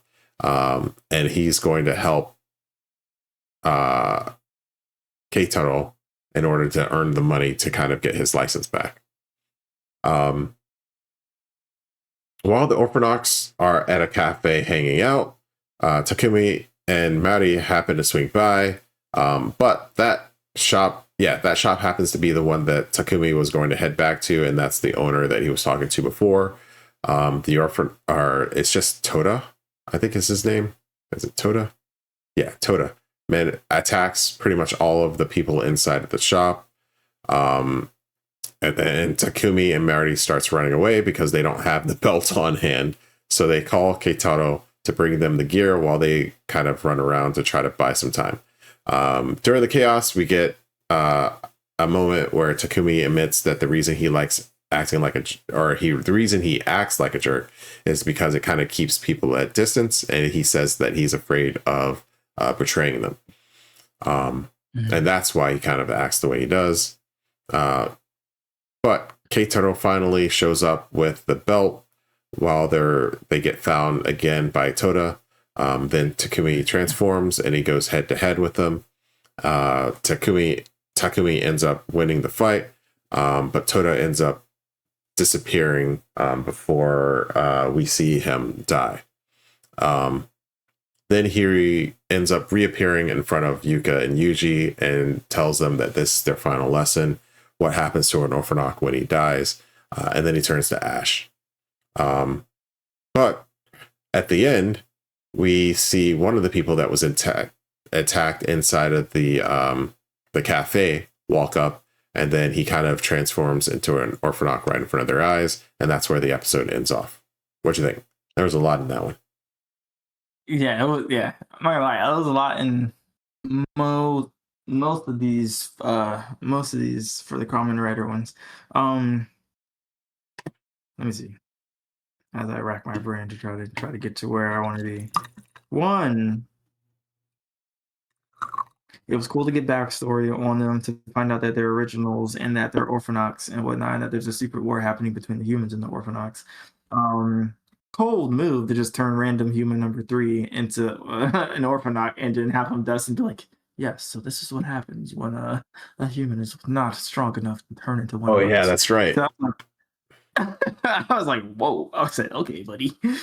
Don't let me get on your bad side either. Yeah, I forgot about that. Dude was just going in for an interview or something, right? Yeah, something like that. Yeah. Wrong place, wrong time. Yeah. That's what you get for wanting a job. And so that was cool. I think it was I'm trying to make sure I don't forget what I was trying to say. Oh no, it's slipping. It's slipping. It's leaving. It's going away. Yes, when they were fighting and they didn't have the belt and then they started running, I said, so we're just leaving the belt wherever we want to leave it, and just not keeping it on hand, because this isn't the first time we have to fight these things. Y'all should keep the belt on on your hip or something, over your shoulder. I don't know, dude. Had to call him and be like, yo, need your help. Can you bring it over? First of all, I know the shop's not right down the street, so I know it didn't take him 5 minutes to get to y'all. So yeah, that part, I was like, I was like, what is happening right now? But Well, I don't know. I it think was it kind still cool. of brings a little not normality. What do I want to say? Like reality to Realism. it. Yeah, because it's Yeah. like, okay, I think this is the first time we have a writer that whose belt doesn't automatically materialize, Yeah, and I like guess that's that's not a part it's of him. Yeah. yeah. So it's like, okay, well, he's gonna have to carry this thing around. Yeah. I guess so. Yeah, I guess because I think in Ryuki, they just pulled their decks out and then Yeah. it just appeared, right? So yeah, I guess. But it's cool. Well, not the first time. We had Agito with G3. So Well, G3, yeah, he has to get into his little hangar to put on his whole suit, though. So he's not really a yeah, writer. I guess.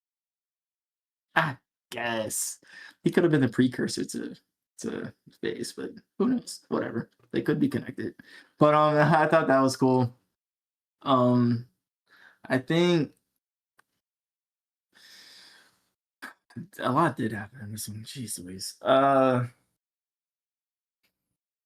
Seeing the random guy transform in front of them was interesting. And it's giving me not it's giving me Kuga with the grungy vibes because they would run into like kind of random grungy every now and then. It's giving me that, so I can appreciate that. I kind of like that.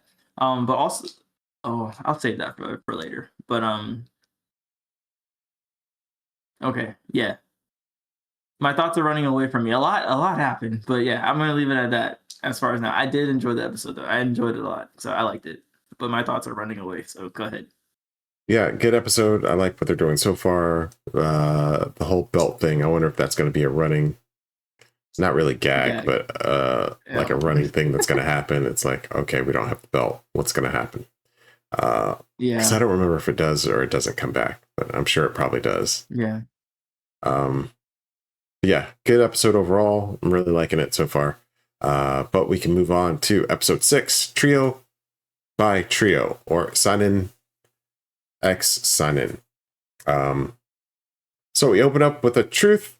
Takumi might be a great fighter, but he sucks at doing laundry. Uh, he ends up trying to get some lessons from Keitaro, but ends up burning a shirt. Meanwhile, Takumi and Mari head back to Smart Brain again to try to track down her father. While they're there, though, Yuji has gone to Smart Brain, kind of complaining and saying that he doesn't want to attack humans.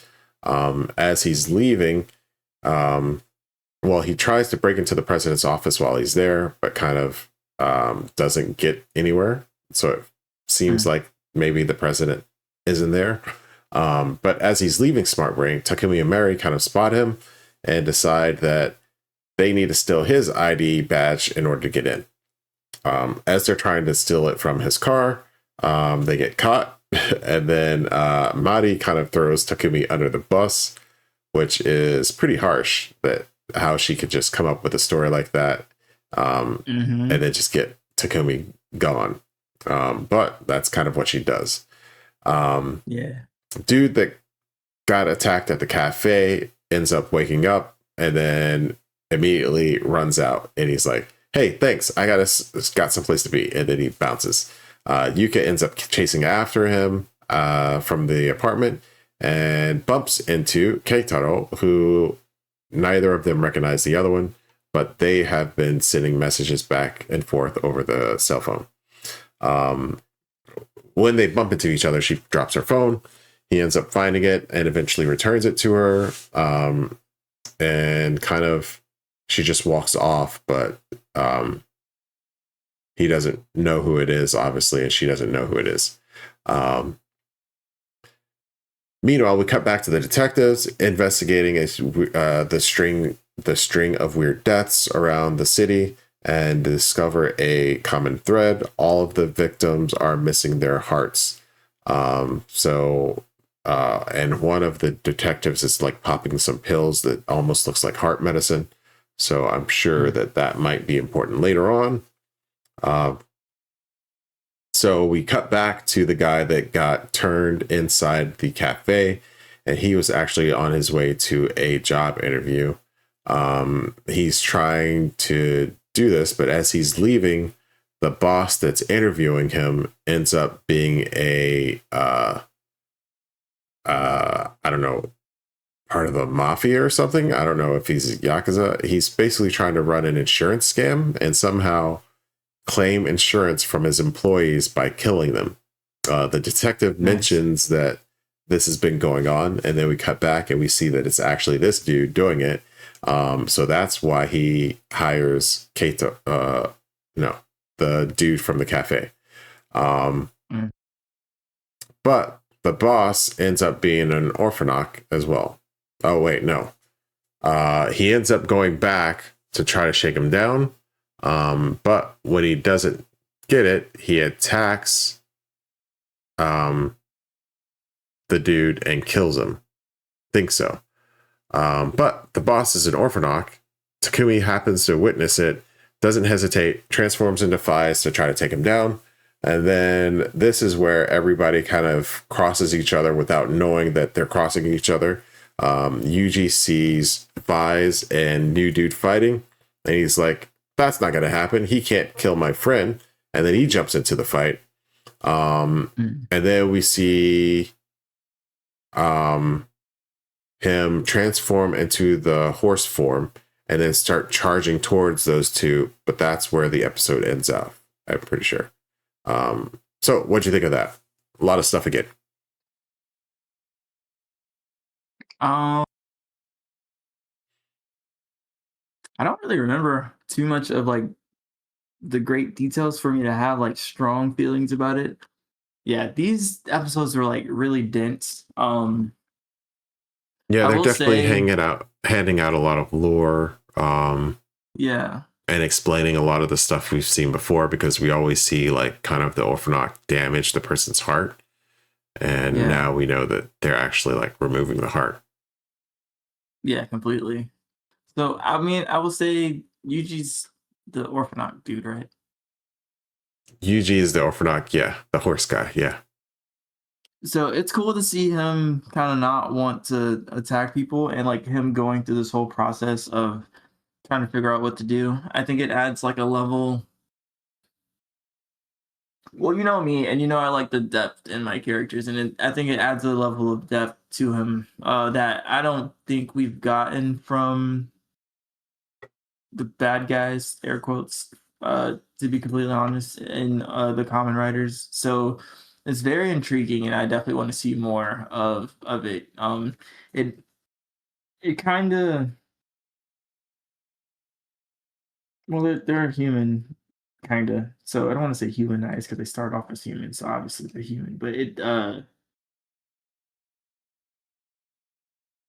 makes you wonder, like, where the allegiance of the Orphanok is going to go, or what's going to happen with that, as far as his relationship with the Kamen Riders once they all find out what's going on, like who each other is and everything like that. So I do like that aspect, and I wonder if he's going to turn any more Orphanoks like into people like him, or if people are going to be the same as him. So I do like that level of depth and whatnot. And yeah, I don't remember too much more of anything that stood out to me from this. It was just a lot of information. Yeah, and I'm sure I missed something. A lot of lore. It is nice seeing the kind of the bad guys get as much attention as the heroes do this time around, it seems. Yeah, overall good episode, a lot of lore, but I think they do a good job making it entertaining, so I was never really bored. Yeah. But we can keep moving to episode 7, The Power of Dreams. You may know Chikara. So we pick up right where we left off. Not looking good for Faiz. Both of the Orphanoks kind of decide to double team him. Takumi almost manages to take down Yuji, but as he attacks, he ends up getting knocked out of his transformation. It does look like Yuji gets hurt So then he gets kind of carried off by the new guy for a little bit before the new guy is just like, oh, what am I doing? And then just drops him on the ground. We also finally get that the new guy's name is Kaido. Meanwhile, Smart Lady is playing Puppet Master again, and she's handing Kaido's information over to Yuka because Yuka came to try to get it. While Mari is off trying to go to the hair salon that she wanted to kind of work at, Kaido is also on a kind of mission. He heads back to his old music school looking for kind of revenge.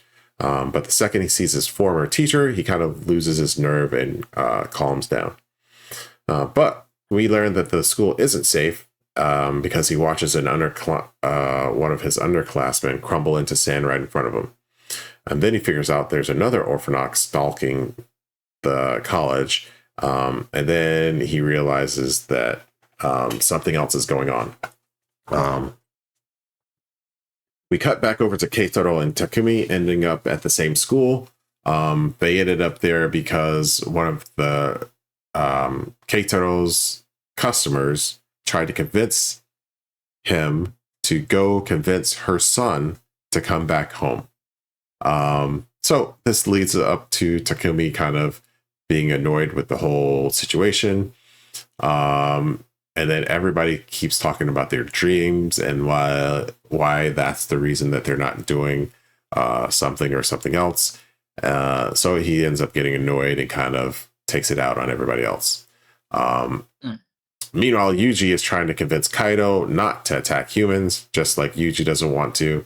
And then we kind of learn about Kaido's backstory, that he was a musician, pretty good one because everybody was looking up to him. But then he gets into an accident, and then his fingers get ruined. So now he can't really play the guitar anymore. Takumi manages to eventually sniff out the Orphanoch at the school. He transforms and starts fighting him, but the monster or the Orphanoch kind of gets away. It kicks up a big smoke screen and then leaves before Faiz can really land the finisher. And then the episode kind of ends with Mari being followed by an Orphanoch while nobody else is around to help her. And that's kind of where the episode ends off. What'd you think of that one? What's the guitar guy's name again? Kaido. I like him. Of course you would. Yeah, I think, well, okay, not because he is giving off like bloodthirsty monster guy, but I like him. I think he's just a misunderstood soul. That's all. But I think it's cool that not Kaido. What's Keto? Keto. Kaido? What's the other guy's name then? Which guy? Orphanoch. Orphanoch number Yuji? 3? Yuji. Yeah. I like that Yuji's trying to talk him out of it, being evil, I guess we could say, for lack of a better word. So I hope he keeps his character traits, but also I hope like he does get challenged and have to like explain his positioning and his stance on things. I would say getting a bit, I thought it was a smoke monster is kind of interesting. I like the whole trying to find out who is on campus and who's doing everything else and figuring out, and the fact that some of the Orphanoch can be in hiding and everything like that. I would say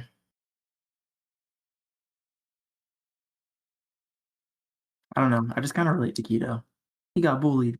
Kaido. Yeah. Well, it seems like all of them kind of have this sad backstory to them. Yeah. But yeah, I think I Yuji. just like tragic characters. Yeah. That's it. Yeah. So it is nice because we get all of this backstory and they're technically villains. They'll keep it going, but Yuji really seems like he's trying to be more of a hero than not. Even the fight between him and Takumi is just like, okay, well, if these guys chatted about it, they probably would be able to end up on the same team or something like that. He's our Shinji. Yeah. Yeah, kind of. So that was pretty cool. And then I do like the fights. Faiz having his little hand thing that he does in the fight. That's he like shakes it. Yeah. Yo, that is cool. I love that. Yeah. That's one of the things. Yeah. What's that? No, I was gonna say when he transforms, it's pretty cool. He like transforms, he just like shakes it off, and then like throughout the fight, he's like, then he just, and I'm just like, all right, okay. I mean, he got some swagger about him. Mm-hmm. I like it. And he's been doing that in like a lot of the fights. Like he'll like be hitting, like he'll get hit, and he'll just be like, "Come on, bro," and then like get back into the fight. And I was like, all right. My man got attitude. All right. Yeah. But it kind of gives him his personality. Like, if I think of Faiz, that's one of the things like his hand thing. That's one of the things I remember in some other stuff. But like, yeah, that's a pretty Faiz thing to do. And it kind of sets him apart from the other writers. Like, they've done a lot of new things with him so far. So I like seeing it. And I'm having a good time. The episodes fly by. There's a lot of info in there, but like, it's a good time. Yeah, these episodes are rivaling JJK, to be honest. Yeah. Yeah. Anything else for this episode? Not for this one. All right. Well, then we can end off the week with episode 8, The Protector of Dreams, Yume no Mamori Bito. So we start off with Kaido kind of wandering around the school again. He ends up running into the first year student, which I think is the same guy that Takumi and Keitaro are trying to convince to go back to his family. But he ends up just leaving because he's kind of still sad about everything he's lost. And then we kind of cut back to Mari over at the hair salon, and things aren't going great for her either. She ends up getting a rapping test by the owner or the manager of the salon, and she has to do it in under 20 minutes, and then she takes like 35, 38. She's way past the limit. So she heads back home, and then she cooks a really, really hot dinner because she is a jerk. Yes. Because Takumi has Nekojita, and he can't eat hot food. So she makes extremely hot food because she is a jerk. I don't know. Meanwhile, the detectives are still out there trying to connect the dots in the cases. And then we cut back to get a conversation between Keitaro and Yuji, where Keitaro mentioned something like having a dream is almost like a curse, because you might suffer trying to reach your dream, because if you can't reach it, you can get depressed and things like that, and you feel like your life is over. So he kind of takes something that seems like it would be positive to have a dream, but then he says, well, there's also a dark side to it. And I think that's part of the reason Takumi is kind of like annoyed at everybody mentioning dreams, because I think he says that he doesn't have one, he doesn't have one. Meanwhile, we cut back to the school, and then the mystery of the school attacker kind of is finally revealed. Kaido goes back to listen to the first year student one more time. But then Yuka and Yuji discover that the teacher from before is the Orphanok. He was bitter and jealous of the students. And then Yuka kind of catches him trying to sabotage the first year's bike, kind of the same way he did to Kaido. And then I guess every time a student shows more promise than the teacher, he kind of sabotages them so that they can't get further than him. So everything kind of happens at the same time. Takumi ends up catching the Orphanok that's been stalking Mary, because she's on her way back to the salon, I think. and then the Orphanoch pops up. And then he just kind of walks into the shot, which is pretty cool. And then he transforms. At the same time, Yuji transforms into his Orphanoch form to fight the teacher. And then while Takumi is fighting his Orphanoch, the Autovajin, which is the motorcycle in the robot form, shows up and starts spraying bullets everywhere, which pisses off Takumi, and then he actually hits the robot, and he's like, what the frick are you doing? You hit me. And then he knocks it back into motorcycle form, and then he pulls out the handlebar, which ends up turning into a sword. He keeps going and fighting, and then Faiz and Yuji both defeat the Orphanochs that they're fighting, turning them to ash. But there's kind of a sad ending because Kaido plays one time for Yuka, and then after I think he hits the limit that he can with his fingers, and then he kind of just tosses his guitar away, like he's throwing away his dream, I guess. And that's kind of where the episode ends off. What you think? When Yuji was fighting Professor Orphanoch, man. They started off in a classroom, and then when they cut the scene and come back there in like a basketball court, and I said, well, how did we even get here, folks? Like, this is crazy. That's the only thing I thought that was funny. Well, and then two, Faiz coming out from like out of nowhere, just into frame, like, what's up, buddy? I was like, all right, that's cool. I said, yeah, that's pretty cool. I said, all right, man, you're getting a little too comfortable being Faiz right now. I'm like, didn't have to find the belt that time. He had it. He was ready. Yeah, he was ready. Lessons might have been learned. I'm not gonna lie. Lessons might have been learned. It might be too early to say it, but I like it for this time. Then he kind of did it twice because he hid behind a tree, and then he started talking to him, and he came back out. And I was like, all right, man. I was like, he's figuring it out. He's figuring it out. Kaido.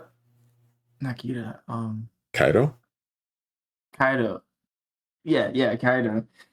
I like him, man. I don't know what to say.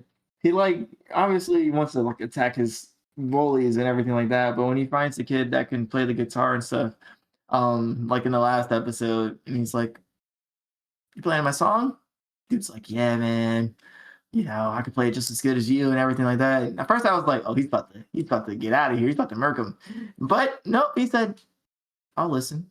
And then he plays the song. And I like the fact that they play the song in the background as the episode is kind of going on and everything like that. I really appreciated these two episodes for that. But I like how Kito, that's his name, right? Kaido. Oh my gosh, I said Kito. Kaido is he's appreciating the music and everything, and he's taking a liking to this kid. And so when he's like, "Yo, you're gonna come back and listen," and he's like, "Yeah, we'll see how I feel." And he actually comes back and listens, and they're in the whole studio setup and stuff, and he's listening, and he's just like, "Yeah, man, you have golden fingers. Make sure you take care of your fingers and everything like that." And how he's kind of coaching him through the song. He's softer here, more staccato here. He's like, become stupider when you play the music because it lets it flow a little bit more. I was like, hey, I really like this guy. Or I'll say I like the scene or interaction and stuff like that. I was like, yeah, this is really cool. Which adds to what I was saying, as far as the Orphanochs having a lot more depth to them as far as characters go. And I really can appreciate that from a story or character driven narrative. So to see him at the end kind of play the music and everything, and he still plays good, but then to at the end be like, yeah, I found somebody who can carry on my dream, or who can play the music for me, so I don't really need to keep my guitar. And he just tosses it over. I interpreted it more so as him kind of just accepting that he doesn't need to play the music more so, and that he's happy that somebody's going to carry on with what he kind of started. That's how I read it. Not necessarily him giving up on his dream, but a passing of a torch type of thing. So but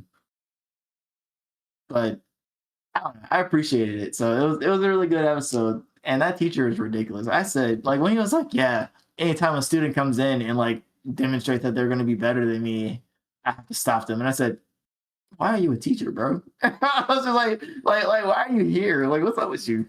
Like, what? That's like, get your mans. So, but yeah, it was a good episode. I really like this. So, yeah. It's a good episode. It was a good batch of episodes. I do think this final episode kind of brought Kaido back for me because I was like, he's starting to get in that crazy side where I'm not a big fan. But this one kind of brought him back. It was really sad seeing him kind of have to listen. But it was nice seeing him coaching the guy, and you could kind of see how passionate he was about it. And you feel for the man. So it was good overall, though. You thought he was entering that Asakura territory? Yeah. And then I do like the parallel between Yuji and Takumi. Kind of Faiz and the Orphanaut. Kind of both trying to protect someone's dream and how that's going on. So I think it's a nice parallel. Yeah. Something I will say is when Kaido transformed. Shoot, I keep doing that. Kaido transformed. He said henshin, which makes me think like, what could that mean?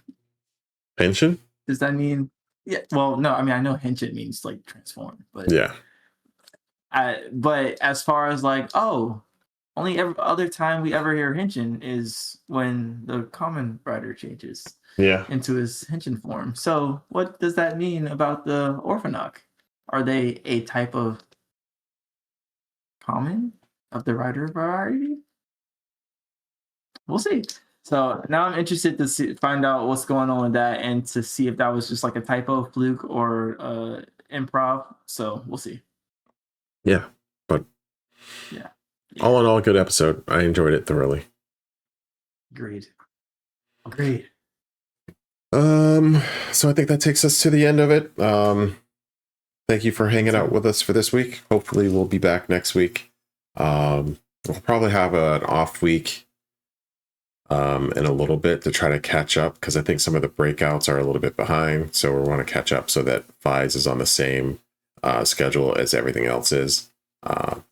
But we'll get there at that point at whenever we do.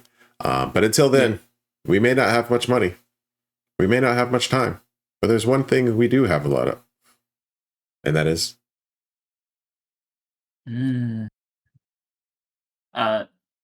love for JJK fights. Let's go. Sure. Keep your Dino guts strong. I'm sorry. Yeah, that's fine. Keep your Dino guts strong. We'll see you next time. Peace. Yeah.